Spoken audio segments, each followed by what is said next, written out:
if we were being liberal and generous and said that of the 100,000 deaths for which we have certificates and evidence, acceptable evidence from Auschwitz, say 3/4 died a natural death. By natural, I mean typhus, epidemics, starvation, exhaustion, worked to death, froze to death. If we say 3/4 died that kind of death and as many as 1/4 were executed, you come to a figure of 35,000 people who were murdered in Auschwitz by the Nazis in the entire 4 years of that camp's existence. And I'm going to show you a picture of not 25,000 people being murdered, but of 40,000 people being murdered, not in 4 years, but in the space of 20 minutes. In Pforzheim. Not Dresden or Hiroshima or Tokyo, but Pforzheim, a little town none of you have heard of. A little town in Germany, in Baden-Württemberg, where they make jewellery and watches. Here's a town photograph from Pierre by a friend of mine, a British Air Commodore, with his Kodachrome film camera, during the 20 minutes in which 40,000 people are being burned alive. 1 person in 4 in that town was killed, burned alive, during that air raid, 10 days after the air raid on Dresden, and nobody's ever heard of it. I think that it's proper to make this kind of comparison because if we're going to analyze what we mean by war crimes, it wasn't their Jewishness that made it a crime, that made their death a crime, it was their innocence that made it a crime. But they don't want us to know this. This is why they've invented these words ever since about 1970. I think probably I'm not wrong, believing that in about 1970 there was a meeting somewhere on the West Coast where they called the experts in public relations and the experts in advertising and the experts in promoting ideas and mass marketing and all the rest of it. And they called in the experts to decide how they could market this notion that the Jews had suffered a particular wrong for which they alone were entitled to compensation and compassion. And the first idea they came up with, of course, was inventing the word Holocaust. Or not inventing it so much as hijacking it. The word existed, but if you go back to the databases, you will find that until about 1972, that word Holocaust was not used to describe what happened to the Jews.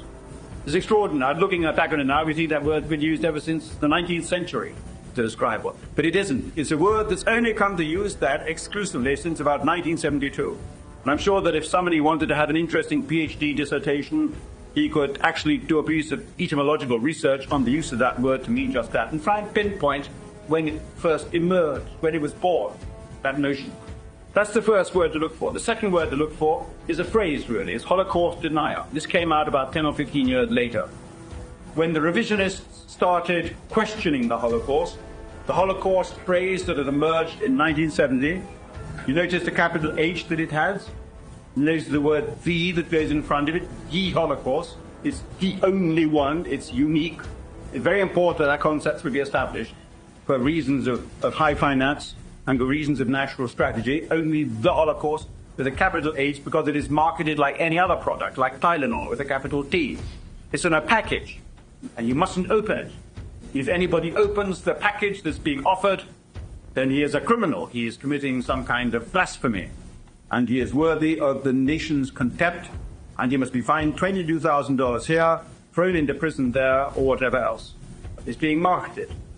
And when the revisionists started questioning this word Holocaust and opening the package and saying, all right, I accept that this happened, but that is going a bit too far, that's when they already had their phrase ready to counter these questioners and called them Holocaust deniers. And that's probably, I think, the most insidious and clever. The denier has a small d, Holocaust denier, because it makes the person who questions the Holocaust some kind of jerk.